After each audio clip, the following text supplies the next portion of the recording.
Aku sangat keliru. Nama dirahsiakan. Aku mula kahwin pada tahun 2016, usia perkahwinan 7 tahun. Masa aku kahwin pada 2016 ni, umur aku baru 21. Aku berkahwin dengan lelaki yang tak pernah aku kenal selama ni. Aku ni bercinta dengan orang lain, tapi kahwin dengan orang lain. Semasa di awal perkahwinan pada Februari 2016, aku jalani kehidupan seperti suami dan isteri macam biasalah. Suami bekerja dan selalu bertugas luar, ada tugasan luar. Pada 2 minggu lepas kahwin, suami aku bertugas di luar selama 6 bulan di Perak. Suami aku pergi kursus dan kadang-kadang balik hujung minggu. Pada satu hari tu, di usia perkahwinan kami masuk sebulan, suami aku balik tapi hati aku macam tak sedap. Aku ambil telefon dia, check sendiri, maka dengan itu jantung aku sangat laju di mana aku terjumpa messenger yang berunsurkan perbualan lucah. Aku jadi sangat marah. Begitu marah sehingga kan aku rasa macam malu dengan perkahwinan tersebut. Sebelum kahwin, aku pernah warning jangan buat perkara yang aku tak suka, iaitu curang. Tapi di permulaan kahwin ini yang aku dapat, dan aku tahu aku tak boleh mengalah dan aku boleh memaafkan. Tahun kedua perkahwinan, aku kahwin pun benda yang sama, iaitu berabang sayang pula dengan pekerja baru di pejabat. Siap senyap-senyap lagi hantar mesej dan sebagainya. Hati aku dah jadi terlalu marah, tapi aku tak tahu kenapa still lagi boleh memaafkan.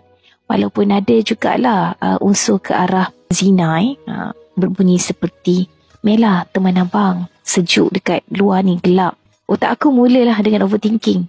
Overthinking aku ni sehinggakan aku mengambil pisau untuk menamatkan luar hidup. Aku nak terjun di tingkat 10. Aku dah panjat dah balkoni rumah. Dan dia menarik tangan aku. Lepas dari tu, sekali lagi, aku boleh memaafkannya semula.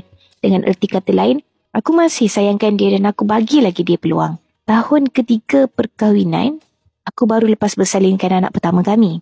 Semasa tempoh 6 bulan mengandung, suami aku kena pergi berkursus, bertugas di luar negara selama 6 bulan. Semasa bertugas, di tempat dia tu semuanya lelaki dan tak ada perempuan.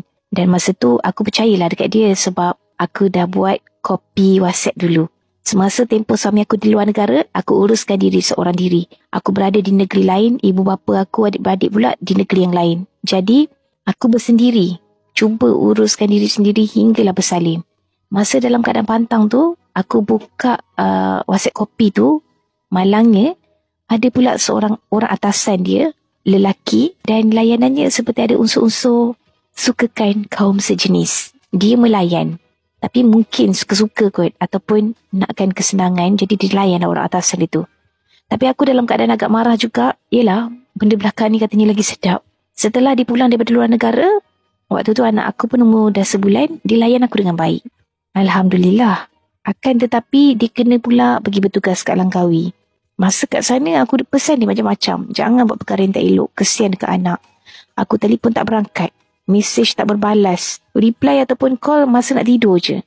Aku mula berprasangka buruk, tapi positif, masih lagi cuba untuk positif.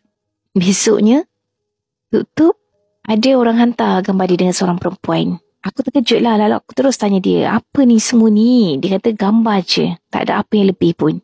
Aku jadi geram dan aku mula ke pejabat agama minta khidmat nasihat dan kaunseling.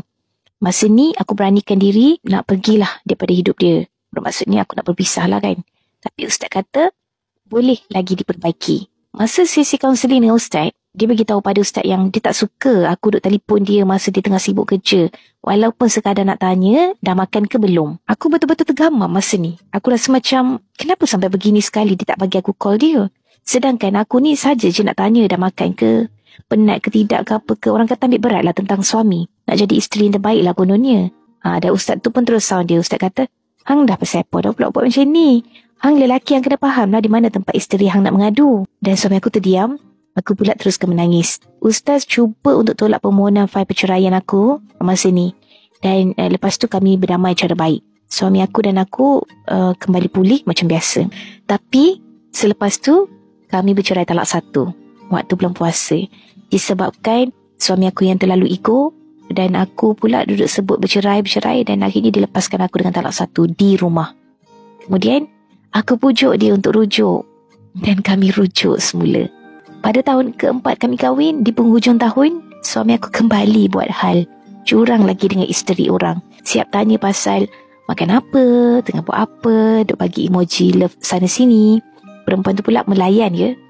Dia melayan suami aku masa ke tempat kerja. Jadi hati aku mula rasa sesuatu, iaitu hampir nak ketawar hati dah. Tapi aku cuba lagi. Tapi tak boleh. Akhirnya aku diceraikan talak 2. Kami pergi ke mahkamah untuk ambil pengesahan cerai. Ya, talak 2.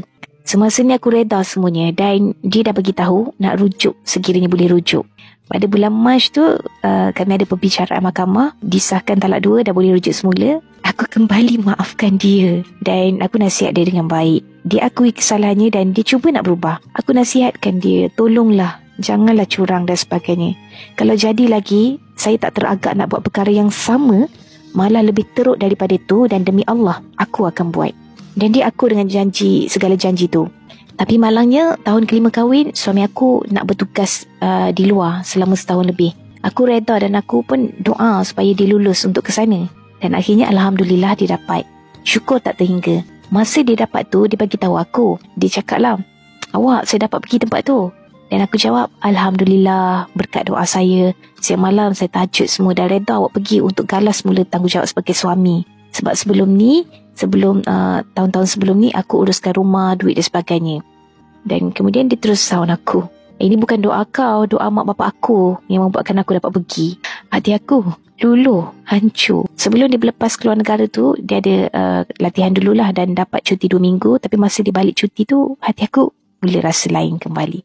Masa cuti 2 minggu tu, aku layan dia ibarat layanan macam mula-mula kahwin lah.